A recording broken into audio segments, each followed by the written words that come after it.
салом ва ба барномаи мо хуш омадед. ахбори имрӯз 26 сентябр аз студияи радио Озодӣ аз Прага ман Шаҳлои Гулхоҷа тақдим мекунам. Сархати баъзе аз хабару гузоришҳои муҳими рӯз. дар Тоҷикистон бо шурӯи мавсими пахтачинӣ садҳо наврасон дар паҳлӯи калонсолон ба ғунучини пунбадона оғоз карданд. барои таъмир, барои тобручка дафтар, барои тарими чинин пахтара. дар ҷаласаи изтирории шӯрои амнияти созмони милал намояндаи амрико бо лаҳни шадид пуштибонии Русия аз бомбаборони шаҳри Ҳалаби Сурияро танқид кард. ва дар амалиёти муштараки ниҳодҳои Тоҷикистону Афғонистон 11 қочоқчии маводи мухаддир боздошт ва лабораторияи пинҳонии истеҳсоли ҳероин ошкору нобуд гардидааст. سال گذشته 19% در کشت کاهش داشتیم، 48% در تولید کاهش داشتیم و 40% افزایش در تخریب مزارع کوکنار داشتیم. ва ҳоло тафсили хабарҳо. Эмомалии Раҳмон, президенти Тоҷикистон, ки бо сафари корӣ дар водии Рашт қарор дорад, бори дигар аз оқибатҳои пайвастани ҷавонон ба гурӯҳҳои ифротгаро ҳушдор дод. ӯ дар мулоқот бо сокинону фаъолони ноҳияи Нуробод бо ишора ба вазъи ҳасосу нооромии ҷаҳон гуфт, бояд волидону зиёён аз гароиши ҷавонон ба чунин ҳаракатҳо ва бо ин васила аз ҳар гуна ташаннуҷи афзод ҷилавгирӣ кунанд. Сафари раиси ҷумҳурии Тоҷикистон ба водии Рашт дар ҳолест, ки дар гузашта он аз минтақаи таҳти нуфузи нирӯҳои мухолифи давлат маҳсуб мешуд. баъд аз имзои созишномаи сулҳи миёни тоҷикон дар соли 1997 ин водӣ ҳамчунон аз манотиқи ноамни кишвар ба шумор мерафт ва гоҳ-гоҳе дар он ҷо даргириҳои чирикӣ сурат мегирифтанд. аммо ба нирӯҳои ҳукумат муяссар шуд, ки ҷангиёни ин минтақаро нобуд кунанд. дар соли 2011 Али Бедакӣ ва баъдтар Мулло Абдулло кушта шуданд. дар Озарбойҷон райпурсии умумӣ барои ворид кардани ислоҳот ба сарқонун оғоз ёфт. ин тағйиру иловаҳо аз ҷумла тамдиди давраи раёсати ҷумҳурӣ аз 5 то 7 солро пешбинӣ мекунад. дар маҷмӯъ ба қонуни асосӣ 29 тағйиру иловаҳо пешниҳод шудааст. дар сурати қабули ислоҳот раиси ҷумҳурии Озарбойҷон ҳақ пайдо мекунад парлумонро пароканда карда ва интихоботи зудрас эълон намояд. ҳамчунин синни номзад ба раиси ҷумҳур, ки ҳоло 35 сола таъин шудааст, аз байн бурда мешавад ва ҷавонони 18 сола низ метавонанд худро ба мақоми номзад ба вакили маҷлис пешбарӣ кунанд. ҳомиёни ҳуқуқи башар Илҳом Алиев президенти Озарбойҷонро барои саркӯб кардани дигарандешону матбуот пайваста танқид мекунанд. ислоҳот ба қонуни асосӣ ҳам як талоши дигари ҳукумат барои таҳкими қудрат дар дасти раиси ҷумҳурии феълӣ арзёбӣ мешавад. зимнан дигар кардани сарқонун дар кишварҳои пасошӯравӣ ба як амали маъмулӣ табдил меёбад. токунун раҳбарони Қазоқистон, Тоҷикистон ва Туркманистон низ қонуни асосиро тағйир доданд ва имкон пайдо карданд, ки бидуни маҳдудият сари қудрат бимонанд.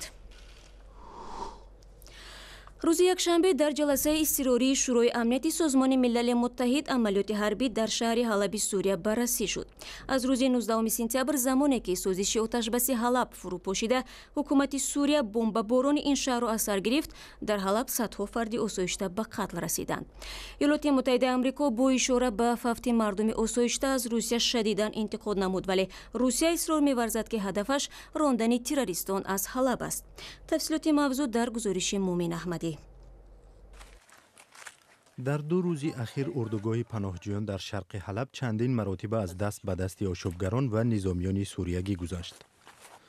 рӯзи якшанбе бо кӯмаки нерӯҳои ҳавоии Русия низомиёни Сурия дигарбора назоратро болои онҳо зери даст гирифтанд. баъди он ки оташбаси якҳафтагӣ бо миёнаравии Русия ва Иёлоти Муттаҳидаи Амрико ба поён расид, низомиёни Башар Асад ба ҳуҷуми Ҳалаб гузаштанд, ки он ҷо 250 000 мардуми бумӣ боқӣ мондааст.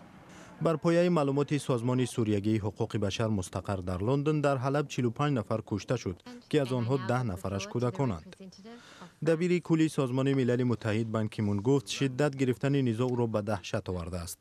амрико, бритониё ва фаронса баргузории ҷаласаи изтирории шӯрои амнияти Созмони Милали Муттаҳидро пешниҳод карданд.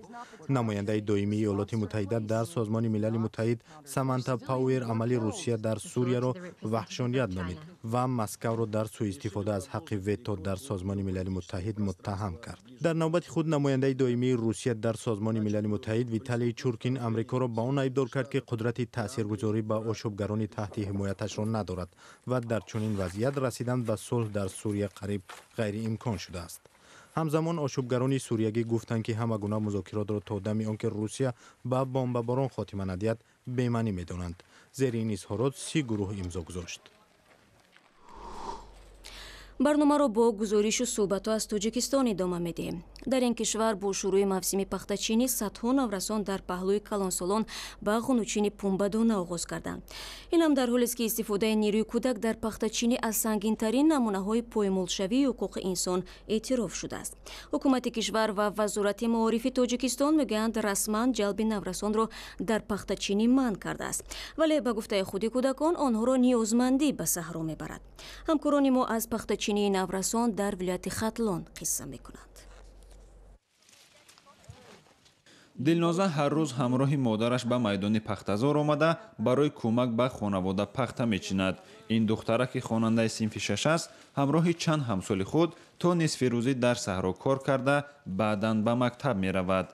барои таъмир, барои тобручка ва дафтар барои амтарӣ мечинем пахтара. чанд қа мечинӣ дар рӯз? 20, 25, 30, ҳар хел 34. дар мавсими ҷамъоварии пахта мисли Дилноза наврасони зиёдеро дидан мумкин аст ки дар баробари бузургсолон ба кори саҳро машғуланд. дар майдонҳои пахтазори ҷамоати рӯдакии ноҳияи Вахш наврасони пахтачин мегӯянд барои таҳсил кор мекунанд. ман аз саҳари то абетиро 30 кило мечинам, баъди абед 20. баъд пахта хуб аст, бо як вақт баъди абед бо мечинам, саҳари мактаб занам. дар шаҳру ноҳияҳои вилояти Хатлон шуруъ аз охири моҳи август пахтачинӣ расман шурӯъ шуд. 90% пахтачинҳо занону духтарон ҳастанд, вале барои кӯмак ва бештар ҷамъоварии пахта аз нерӯи кӯдакону наврасон низ истифода мекунанд. خوجگی ما خوجگی پختکاری است. سال 90% خوجگی زمینش همش پخته است. یک 5% دیگرش باغ است. مثال این پختچینی را پخته که حاصل ساز مثال نظر پاسداران دیده. اینا خیلی معلومه این می کالخوزچی مثال هم کیمانزنی ما سنگور همش دخترکو اینا این بچه‌ها هستن با پختچینی میان. اونش طلبه‌های مکتب مثال میان بعد در 6 16 дар пахтазорҳои Хатлон ҳар килои пахта 30-40 дирам муқаррар шудааст, вале моҳи октябр ки пахта кам мешавад, барои иҷрои нақша то 60 дирам боло меравад. ба гуфтаи хоҷагидорон имсол ҳосили пахта хуб аст ва ҳар кило пахтаи тоза кардаи худро ҳудуди 5 сомонӣ мефурӯшанд. истифодаи нерӯи кӯдакон дар кор бо вуҷуди он ки манъ аст, вале ҳар сол дар мавсими ҷамъоварии пахта ин мавзӯъ дубора матраҳ мешавад. ҳарчанд раиси ҷумҳур пахтачинии хонандагонро манъ кардааст, вале ин амр дар ноҳияҳо ҷиддӣ гирифта намешавад.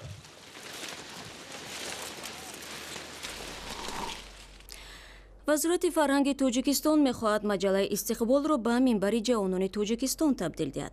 токунун дар кишвар нашрияи ҷавонони тоҷикистон ҳафтаи як бор чоп мешавад ва масъулони ин ниҳод фазои иттилоърасонӣ барои ҷавононро то ҷои холӣ медонанд. ахиран вазорати фарҳанг Робия Холмирзо рӯзноманигор ва шоираи тоҷикро сардабири нави маҷалаи истиқбол таъин кард. Хуршеди ҳамдам дар бораи тасмими баъдинаи раҳбарияти нави ин маҷалла, рақобатпазирии он дар бозори матбуот ва паҳлӯҳои дигари фазои иттилоотӣ бо Робия Холмирзо суҳбат намуд. шумо ҷойгоҳи маҷалаи истиқболро дар бозори рақобати матбуот чӣ гуна дидан мехоҳед, чӣ гуна мебинед? گمان میکنم که استقبال حتما جایگاه خیش را در اینجا پیدا خواهد کرد، زیرا فضای برای جوانان گمان میکنم که اندک در این میدان خالی است. ما تصمیم آخری اتحادیه نویسندگان را شاهد شدیم که یک تعداد از شاعران را که به اصطلاح تصادفی بودند یا اینکه از ایجادات اونها از شعر شاعری دور بود، اونها را از صف عضویت اتفاق نویسندگان کنار کردند. نظر شما چی هست در رابطه با تصمیم اتحادیه نویسندگان تویستان؟ من در هفته‌وار ادبیات و صنعت کار میکردم و راستی اکثر وقت ما نمیدونستیم که کیها با عضویت پذیرفته میشوند، زیرا آنهایی که پذیرفته میشدند تنها آنها را ریاست اتفاق نویسنده ها میدونست و در اکثر موارد آنها برای ما این رویخط رو نمیدادند که ما در هفته‌وار ادبیات و صنعت چاپ کنیم و من گمان میکنم که باید که این رویخطها در هفته‌وار ادبیات و صنعت چاپ میشد، چون هفته‌وار ادبیات و صنعت منبر اتفاق نویسندگان تاجیکستان است و چون آنها چاپ نمیشدن ما در اکثر مورد بخبر بودیم که کیها به عضویت پذیرفته شدند و این که گذشت چندین سالها نشان داد که نفرانی هم به این به عضویت اتفاق راه یافتند که چندان ارزنده نیستند. شکل کامل این صحبت را می توانید در سامانه ما و هم صفحه رادیو آزادی در یوتیوب تماشا کنید. روز جمعه در دوشنبه یک نشست منطقوی مبارزه با مواد مخدر تاجیکستان و افغانستان برپا گردید. در این ملاقات اقدام‌های مشترک دو کشور در رابطه با مسئله مواد مخدر بحث شد. تاجیکستان که با افغانستان حدود 1400 کیلومتر مرز مشترک دارد، یکی از مسیرهای انتقال مواد مخدر به بازارهای سیاه آسیای مرکزی و روسیه به شمار می‌رود. در نتیجه کوشش‌های یکجایی نهادهای دو کشور در سال روان 11 نفر هنگام قاچاق مواد مخدر دستگیر گردیده و یک لابراتوری پنهانی اید به استحصال هروئین آشکار و نابود گردیده است. در نشست اخیر نیز سازمان دهندگان ملاقات مواد مخدری که در ارتباط با 52 پرونده جنایی مصادره گردیده بود، در حضور نماینده سازمان ملل متحد، کشورهای همسایه و ژورنالیستان به کام آتش کشیده شد. شادمان یتیم در مراسم سوزانیدن مواد مخدر در دوشنبه شرکت داشت. مقامات افغانستان میگویند در یک سال اخیر کار آنها در امر مبارزه بر ضد تولید و پهن مواد مخدر ثمره دلخواه داده است. سلامت عظیمی وزیر مبارزه با مواد مخدر افغانستان که با یک هیئت بلندپایه این کشور در تاجیکستان قرار دارد و در رفع آتش‌سوزی مواد نشئه‌دار شرکت کرد، گفت سبب اصلی زیاد بودن کشت مواد نشئه‌دار در این کشور فقر و بی‌امنیتی است. مهاجرت ها از دسترسی آسان به مواد مخدر است، ناامنی ها است، فقر اقتصادی در افغانستان است. این باعث ازی شده که دهاقین افغانستان مواد مخدر کشت بکنن و کمترین عاید بگیرن و بیشترین عاید هم در مارکت های جهانی در اونجا سرازیر میشه. کشور افغانستان در صدد آماده یک لایحه قانون برای باز هم پرزور کردن مبارزه با تولید و معامله غیرقانونی مواد مخدر بوده است. افغانستان که در قاره آسیا از بزرگترین کشور تولید کننده مواد نشئه‌دار دانسته می شود، در داخل خود به سختی با این گروه ها مبارزه می برد.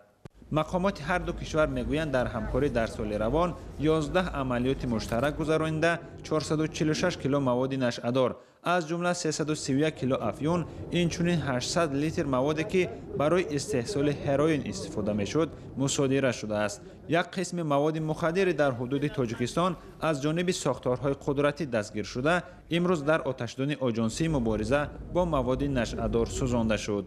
امروز در بخاری مخصوصی اگنتی 303 کیلوگرم مواد نشئه‌آور از جمله 40 کیلوگرم گروئین، 20 کیلوگرم افیون، قریب 180 کیلوگرم گشیش و 63 کیلوگرم بانکدونه، اینچنین 217 دانه حب MDMA با نام اکستازی در این بخاری مخصوص نابود کرده شدند برای سوزانیدن. در رفع سوزاندن مواد مخدر، رهبر این آژانسی، نمایندگان سازمان ملل متحد و چند از کشورهای همسایه، اینچنین کارمندان وسایط اخبار عامه شرکت داشتند.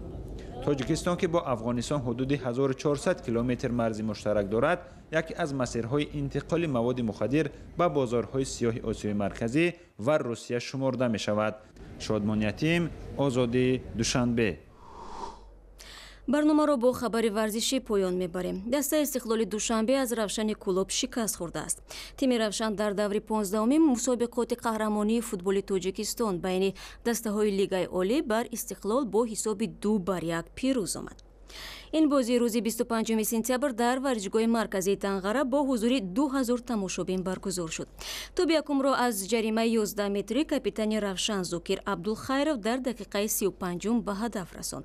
در نیمه دوم دیدار در دقیقه 62 بازیگر استقلال جهانگیر علیف حساب را برابر کرد، ولی گل دوم و حل کننده روشن را مظفر نظرов در زمان اضافی تعیین کرده سرداور به ثمر رساند.